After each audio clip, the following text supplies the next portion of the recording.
आमरो आवार और तूफानी जिन्न। रात का वक्त था। आसमान पर बादलों की गरज चमक थी और तेज हवाओं ने पूरे शहर को हिलाकर रख दिया था। अचानक एक जोरदार झक्कड़ आया और उसके साथ ही एक अजीब सा शोर, जैसे हजारों आदमी एक साथ चीख रहे हों। लोग घबरा गए और अपने घरों के दरवाजे बंद कर लिए। लेकिन ये कोई आम तूफान नहीं था। इस तूफान के साथ एक खौफनाक जिन्नो आया था, जिसे लोग तूफानी जिन्नों के नाम से जानते थे। इसकी जसामत पहाड़ जतनी, आंखें दहकते कोयलों की तरह, और बाल ऐसे जैसे बादलों में लिपटे सिया सांप हों। वो जिन्नु चलते ही चलते हुआ को भस्म कर देता, दरख्त उखाड़ देता और छतें आड़ा देता।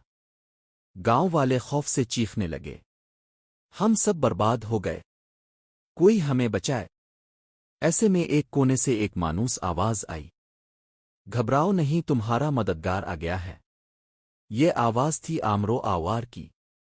आमरो आवार फौरन अपने जादुई थैले के साथ मैदान में आया। तूफानी जिन्नु ने कहकहा लगाया, ए कमजोर इंसान, ताव मेरा मुकाबला करेगा।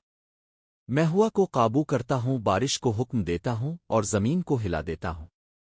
आमरो ने मुस्करा कर कहा, ताकत बड़ी चीज है, लेकिन अक्ल और तदबीर इससे भी बड़ी ताकत रखती है। जिन्नु ने एक ही झटके में ऐसा तूफान खड़ा किया कि पहाड़ कांप अलफौट है।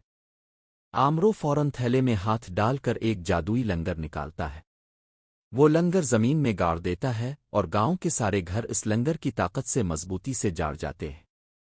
तूफान के बावजूद कोई घर गिरता नहीं। गुस्से में जिन्नु ने अपने मुंह से आग के शोले निकाले, लेकिन आमरो ने आईने की मदद से वो आग खुद जिन्नु की तरफ पलटा दी। जिन्नु जख्मी होकर धाड़ने लगा और आसमान की तरफ बुलंद हुआ। वो बड़े बादलों के अंदर गायब हो गया। लेकिन ये जंग अभी खत्म नहीं हुई थी। आमरो को मालूम था कि तूफानी जिन्नु दोबारा लूटेगा, और इस बार शायद तन्हा नहीं बल्कि अपनी जनवती फौज के साथ।